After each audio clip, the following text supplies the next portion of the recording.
Hey everybody, welcome back to the channel. In today's video, I'm going to be unveiling two spoiler cards from the upcoming set of Star Wars Unlimited Jump to Lightspeed. Jump to Lightspeed is all about space units, piloting, vehicles, upgrades, all that jazz. Again, huge thank you to Fancy Fly Games for providing me with these two cards to reveal to you all. So let's jump straight into it. The first card that we have here is Academy Graduate. This is a 2-cost Vigilance ground unit with the stats 1-2, and it has the Sentinel keyword. But that's not all. This also has the piloting keyword, which reads, you may play this as an upgrade on a friendly vehicle without a pilot. An attached unit gains Sentinel. So this piloting upgrade would give the vehicle +1 power and +2 health. And yeah, it's quite comparable, as you can see on our slide here, to another card within Star Wars Unlimited from the first set, Protector.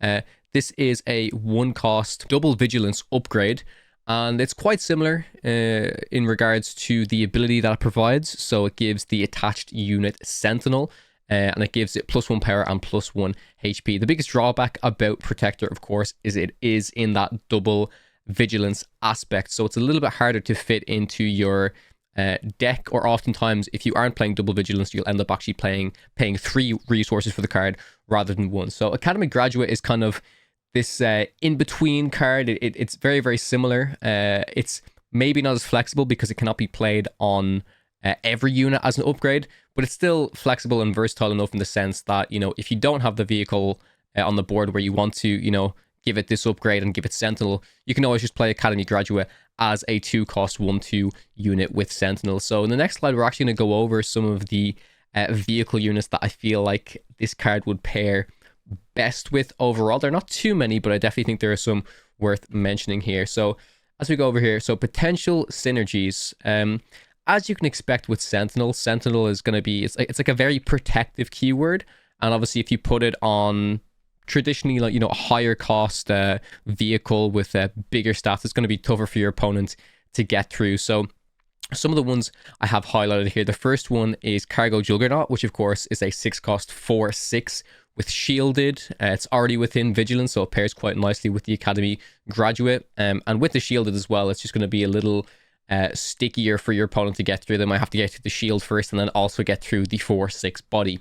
The next one that we have is Survivor's Gauntlet. This is a 5-cost 4/6 space unit, and it reads, when played / on attack, you may attach an upgrade on a unit to another eligible unit controlled by the same player. So it's a little bit weird, but maybe you have, you know, the Academy Graduate as a pilot upgrade attached to a different vehicle, and you want to move it on over onto something else. Survivor's Gauntlet kind of allows you to do that. Maybe the situation's a little bit niche, but definitely a synergy worth pointing out.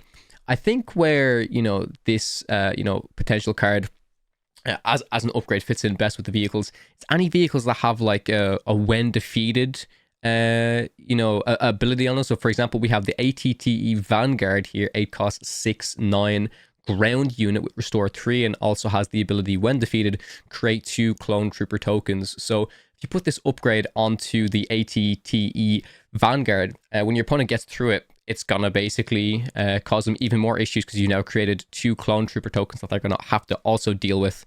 Probably the best one, or I suppose like maybe the most played vehicle out of most of the vehicles, I would imagine that's seen play recently, is the Senatorial Corvette. This is the 5-cost 5/4 space unit with Saboteur, but has a very good when defeated ability, which is when defeated, each opponent discards a card from their hand. So if you force your opponent to kind of get through this, you know, they're going to be discarding a card from their hand. So it's definitely some synergy worth noting.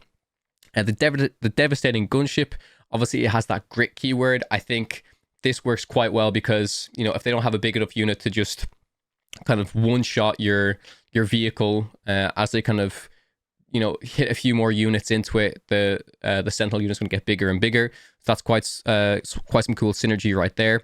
And then out of 2 of the new cards that we've already seen from Jump to Lightspeed, obviously there's going to be way more vehicles, way more space units being revealed over the course of the next few weeks until the set comes out. The 2 I wanted to highlight was the Zygerian Starhopper, which reads, when defeated, deal 2 indirect damage to a player. So again, like once you give this this unit Sentinel, your opponent's gonna have to work their way through it, whether that mean, you know, they're putting their units into it or they're using some sort of removal card from their hand. And the other card I wanted to mention was Red Leader, which was recently revealed. This says this unit costs 1 less to play for each friendly pilot, unit, and upgrade. And when a pilot upgrade attaches to this unit, you create an X-Wing token. So that's actually probably one of the better ones as well, that the Academy graduate works well with. Maybe not so much in terms of your opponent. It's going to become like an even bigger target. Now, but it's probably a big enough target for your opponent to want to remove relatively quickly anyways. So yeah, that's the Academy graduate. Again, 2-cost Vigilance ground unit that has the flexibility of being a 1/2 Sentinel unit or being this piloting upgrade. So moving into the next card that we have the Invisible Hand. This is a 6-cost Command Villainy Space unit, and it's a 6/6. It has the tags of Separatist, Vehicle, and Capital Ship. Those are all worth noting. Has the ability, when played / when this unit completes an attack and survives, you may search the top 8 cards of your deck for a droid unit, reveal it, and draw it. If it costs 2 or less, you may play it for free, and then obviously put the other cards in the bottom of your deck in a random order. So if you look at this card just in general without the ability, like a 6-cost 6/6 is fine, but because of all of the synergies with the tags that we can see here and the ability, I think this card is pretty good. Like, if you can get that 2-cost droid out, it's a pretty good tempo tool. As we move on to the slides, this actually has some pretty good synergy with a recently revealed leader. So yeah, let's jump into some of the 2-cost droid synergy first. So I actually filtered the card database by all of the droids, and I filtered to just obviously the 2-cost, 1-cost, and if there are any 0-cost. And these don't seem too impressive. I mean, Viper Probe droid kind of saw some play within set 1. Decent card, right? I mean, you're basically, if you get Viper Pro Droid off of the Invisible Hand, you're playing a 6-cost 6/6, and you're also getting a 3/2 body, and you're also getting to see the opponent's hand. So that's honestly not too bad. Surgical Droid, the Droid Starfighter, not really worth mentioning. The Separatist Commando isn't too bad because, you know, you're bringing out a 2-cost 2/3 that is now essentially going to have raid 2, since you do have that other Separatist unit in play, that being the Invisible Hand.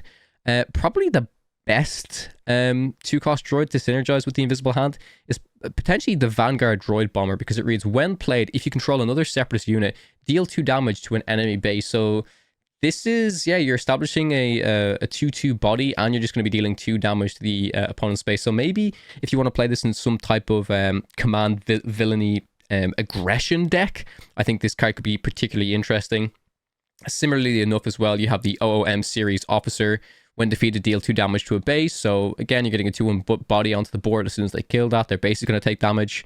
You've got the Obedient Vanguard. And then you also have the B1 security team, which if you want to, you know, play some cunning command villainy and you want to just get a Sentinel unit out onto the board, this might not be too bad. And it's worth noting as well, like, you do have that flexibility to either bring out some space droid units or some ground droid units as well. But I didn't want to leave it there. I did want to take a look at some other droids for some synergy, because obviously the card reads, if it's a 2-cost or less, you may play it for free. But maybe this card is okay if you just want to fish for a droid unit.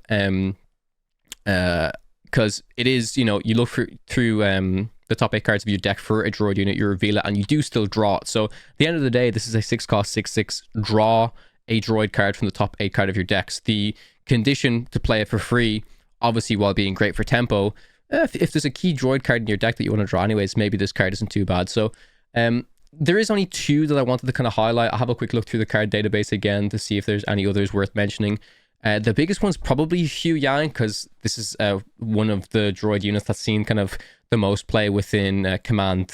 Anyways, it's a pretty powerful card. I wanted to just mention Droid Commando as well, because similarly to the other cards, it has, you know, while you control another Separatist unit, this unit gains ambush. So it might not be too easy for your opponent to instantly take down a 6-cost 6/6. So in the next turn, you can follow up with the Droid Commando as quite an effective ambush. We also have the new leader that was recently revealed by FFG, Admiral Piet, which reads, action, play a capital ship unit from your hand. It costs 1 less. That's on the leader side. And then on the leader unit side, it's each capital ship you play costs 2 less. So in an Admiral Piet deck, the Invisible Hand actually seems pretty good, because you could be playing, you know, potentially a 5-cost 6/6 and bringing out a 2-cost droid or less for free. So yeah, overall, like I said, I think the Invisible Hand is like a pretty good, solid tempo card if you do hit the correct droids, if that's the droids you want to kind of put into your deck and build around with this card. So maybe like a cool, you know, capital ship separatist droid vehicle deck that could be potentially interesting. So yeah, that's the 2 cards I have for you today, guys. Once again, thank you to Fantasy Flight Games for you know, giving me the opportunity to reveal these cards to the community. And yeah, hope you guys enjoyed the video, and I'll catch you in the next one.